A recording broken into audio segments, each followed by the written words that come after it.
Today's Sunday, so every Sunday I drive back home from Cardiff to Chepstow and I train with Doug, who has been my coach since I started at 16. So we still nearly every Sunday that I'm home train together. And then there's another young coach, Rosie, who comes down as well. He's a big support and holds pads and works alongside Doug to have a good session on a Sunday morning.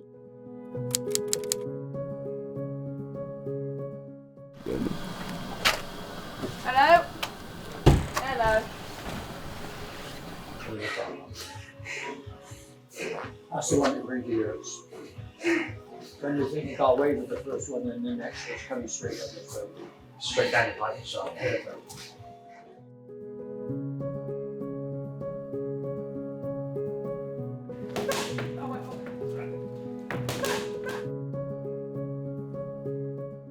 said to the one coach was really nice that he knows what I box like. He goes, "You're not quite yourself." He said, "But the last one, I said, that's the closest I've seen you to getting back." And like he said something to you, he said, "You're in a good place for where you are." He said, "Normally if you go to a tournament, you'd be like, oh, maybe I'm not in a good place." But that's the hard thing. I'm going to fight, but I'm not where I actually want to be.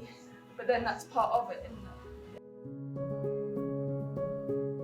For me, like, Rosie's an absolute inspiration. Like, the pinnacle of like athleticism, any athlete, the pinnacle is to be an Olympian, and like to be able to sort of just watch Rosie be involved and like actively help someone of that caliber, because it constantly refreshes me, it refreshes everything I do for everyone else.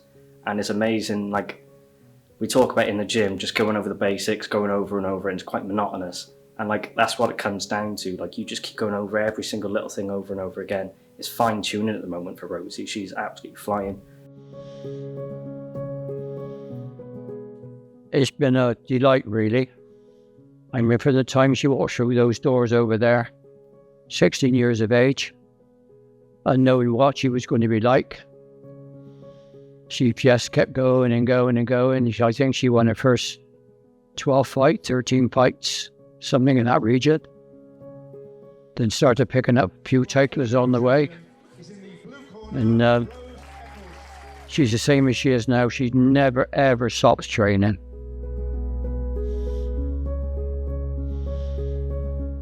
So everything's now like, you know, aiming for this Olympic gold medal. And this is what she's been working for ever since she walked through those doors over there. She's always wanted to be an Olympic athlete. And I mean, at long last, she's going to make it. I think that's going to be a big day for Rosie when she walks into that ring in Paris. And it's going to take a really good to stop her getting to where she wants to get for that gold. And I know she'll give everything.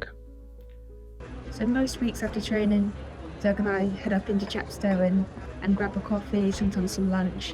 Often we sit there and just chat about life in general, but other times we'll sit and when we've got something coming up, he'll watch my sparring from the week, and having Doug involved as much as he still is really important to me, and to keep him up to date on where I'm going, and he always has something really helpful to say. But sometimes we don't really talk about boxing at all, we just talk about life. We've got a lot in common, a lot of shared memories, and yeah, I really enjoy sort of after the pain of training and some hard sessions, just go and have a coffee and have a proper catch up together on just life in general, really.